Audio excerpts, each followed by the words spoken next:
Halloween is only a month away, and here we have a felt applique project for you to get your Halloween decor started.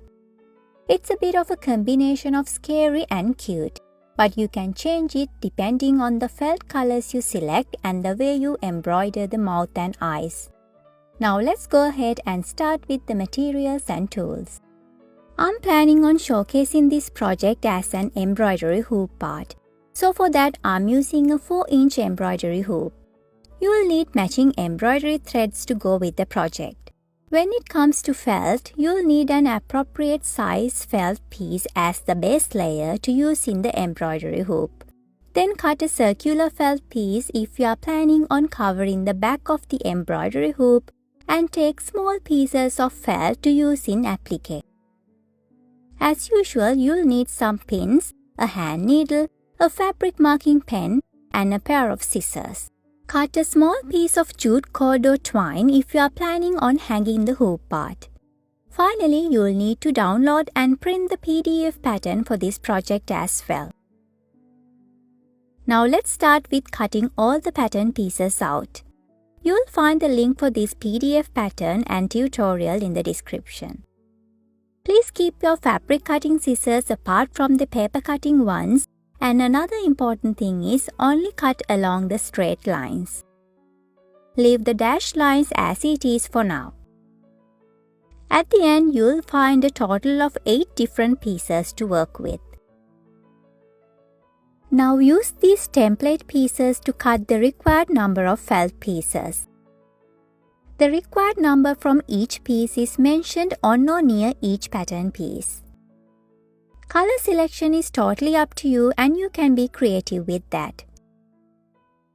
I have got white colored felt for the ghost, and when you are cutting larger felt fabric pieces, you can pin and place the pattern on top of the felt piece first.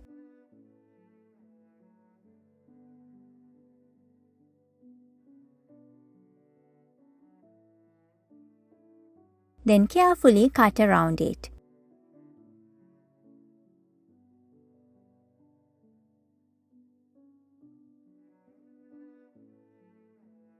Finally, remove the pin and you will easily get your felt piece. If you are not up for this method, or when you have an irregular shaped piece, the best option is to outline the pattern by placing it on top of the felt piece using a fabric marking pen. Now here is what I like to do. I turn over to the wrong side of the template and then only outline around it.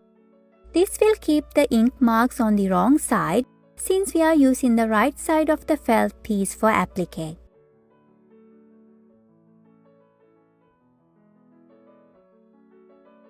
After outlining around the template, you can carefully cut around the drawn pattern. You can also include fabric marks when cutting. That will also reduce the ink marks as well.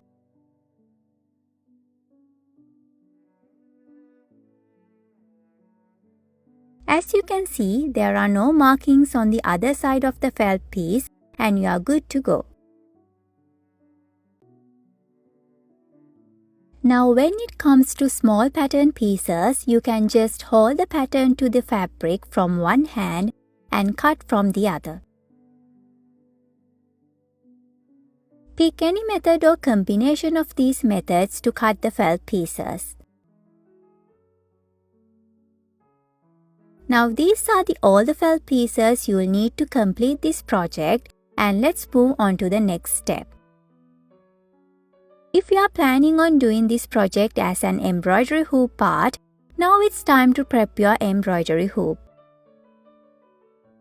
First, place the fabric piece for the base layer on top of the small embroidery hoop. Then loosen the screw of the larger embroidery hoop and push that, covering the small hoop and the base felt layer.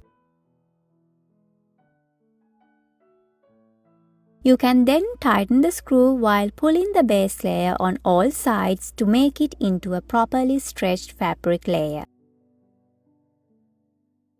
At this point, your embroidery hoop and its base layer is all set. Let's start the project. Since we only have a limited space to work with, we need to plan ahead a bit. For that, using the finished look as a guide, place the basic felt pieces to see where each and every piece go to get a rough idea. Once you have a clear picture in your mind, it's time to start the applique. I'm going to start with the piece for the ghost. Since it's a larger piece, you can even pin it in place to make things easier or just hold it while sewing.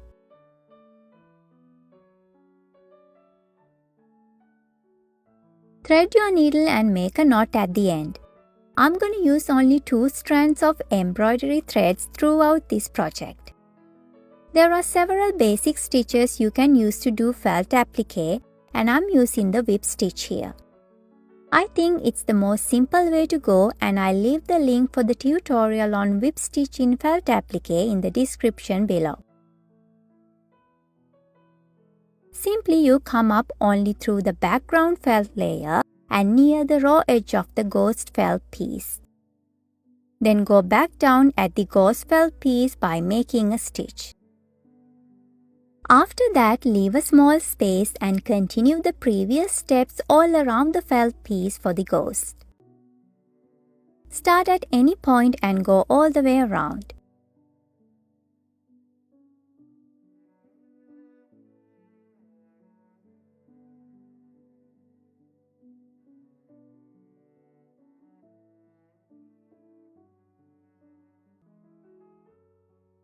Once you reach the starting point, turn over to the wrong side and make a couple of knots to secure the stitch. Use any of the stitches nearby. You only have to do this whenever you are running out of thread or you are changing the thread color.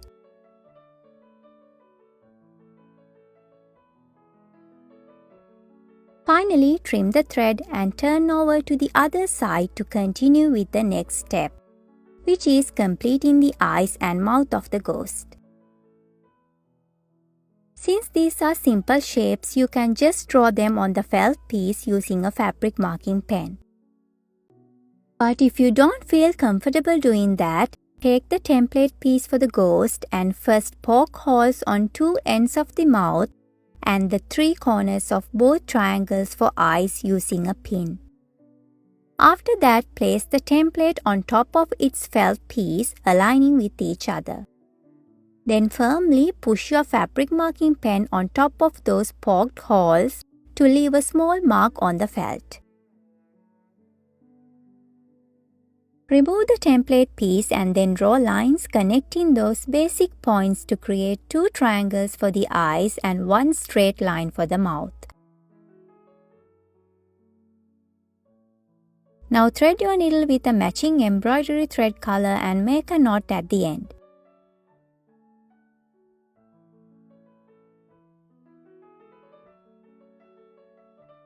Insert the needle from the back of the fabric through one end of the mouth. Then go back down at the other end of the mouth by making a single straight stitch. You can leave that as it is, or you can also make a few separate lines perpendicular to the first line to make a more scary looking ghost. I'm going to make equally spaced 3 separate vertical lines perpendicular to the first one. This is totally optional, but if you are going for a scary look, I think this is a good option. Now for the eyes, make 3 separate straight lines outlining the both eyes. There is nothing special about that. You can even fill the space if you would like, but I'm going to keep it like this.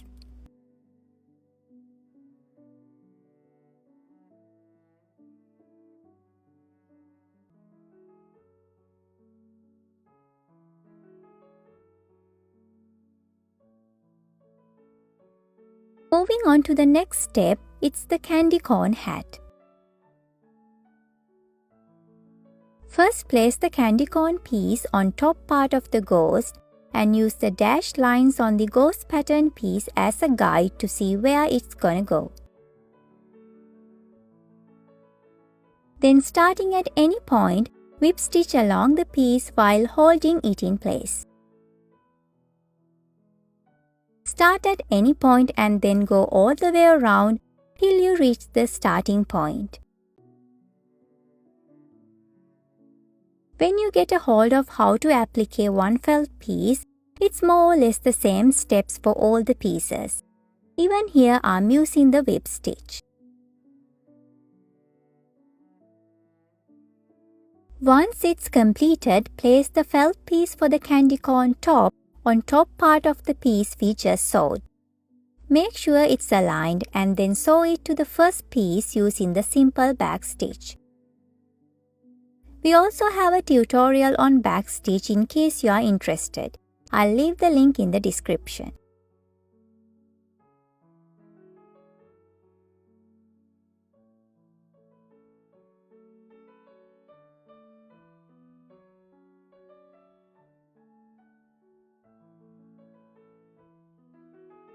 Next, take the felt piece for the candy corn middle and place that right below the candy corn top piece. Then sew it to the candy corn using the back stitch like we did earlier. You can change the thread color to match with the felt piece, but I'm going to use the same yellow color thread for this part of the project.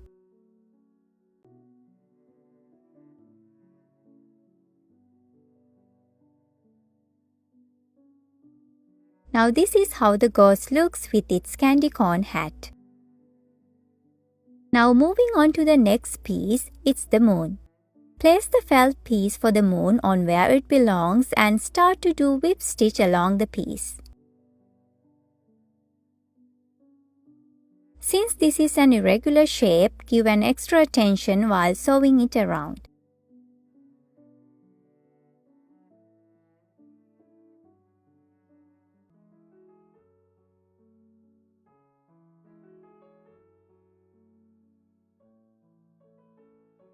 Once the applique part is done, it's time to embroider its eye and mouth. Now using the pattern piece for the moon as a guide, draw its mouth and eye on the felt piece using a fabric marking pen. A single straight line for the mouth and a small curved shape for the eye.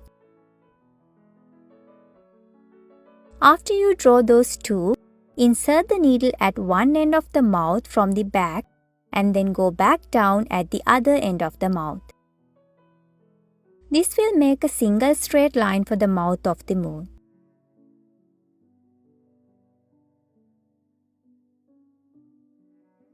For the eye, backstitch along the curvy shape.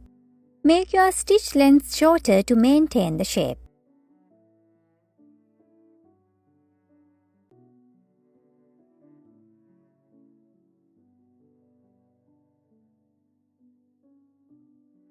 With that done, we only have to work with the 3 scary eyeballs. Let's start with one eye. First, place the one of the outer eye pieces on top of the background felt fabric. Then whip stitch along the piece. I'm using the black colored embroidery thread to stand out here. You can change things here and there to add your own creativity to this project.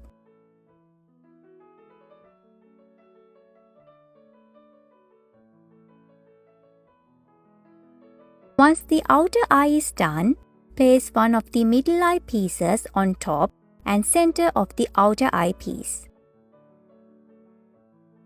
Then sew that to the outer eye using the whip stitch. As I mentioned earlier, you can select your own colors, and for the 3 scary eyes, I selected green, orange and blue colors as their middle eye pieces.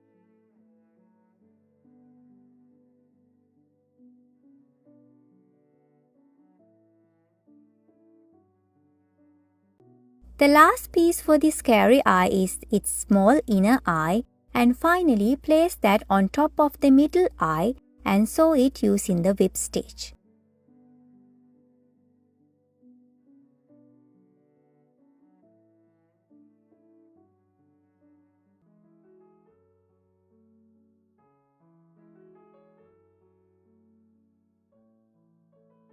Follow the same steps to applique the remaining 2 scary eyeballs too. With that, you are at the end of your project, and let me show you something extra to do if you are up for it. For that, mark equally spaced 8 basic points around each and every eyeball as it appears in a compass. Now when you are doing that, leave your marks on the background felt piece, not on the pieces for the eyes. Then make separate straight stitches from the midpoint of the inner eye to each and every marked point around it, or vice versa. This will appear as spider webs for your Halloween decor. You don't necessarily need to mark the points if you can just give a reasonable guess where those go.